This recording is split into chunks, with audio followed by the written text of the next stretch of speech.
1930 সালে 18 এপ্রিল থেকে 22 এপ্রিলের যুব বিদ্রোহ সূর্যাস্তহীন ব্রিটিশ সাম্রাজ্যের রাজ সিংহাসনে গজাল ঠুকে দিয়েছিল।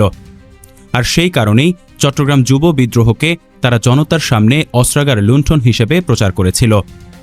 এর কারণ ছিল এতে তাদের সূর্যাস্তহীন সাম্রাজ্যে এমন একটি ঐতিহাসিক বিপ্লব ঘটেছিল তা ভারতের জনগণ জানল না, আবার ব্রিটিশদের ইগোতেও আঘাত লাগল না।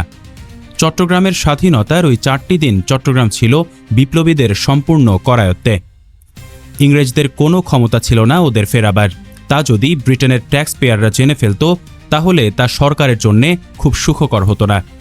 21 এপ্রিল বিপ্লবীরা বুঝতে পারেন প্রবল শক্তি সঞ্চয় করে ব্রিটিশ বাহিনী আসছে, লাঙ্গলকোটের রেললাইন মেরামত হয়ে গেছে সে খবরও মিলল।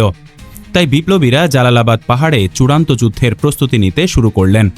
হাজার হাজার প্রশিক্ষিত ব্রিটিশ সেনার বিরুদ্ধে জনা কয়েক অপ্রশিক্ষিত তরুণ।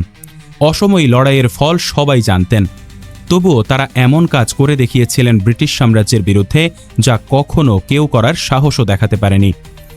চট্টগ্রামকে স্বাধীন রেখেছিলেন তারা টানা 4 দিন। জালালাবাদের পাহাড়ে সেদিন সূর্য ডুবেছিল এক নতুন ভোরের প্রতিশ্রুতি নিয়ে।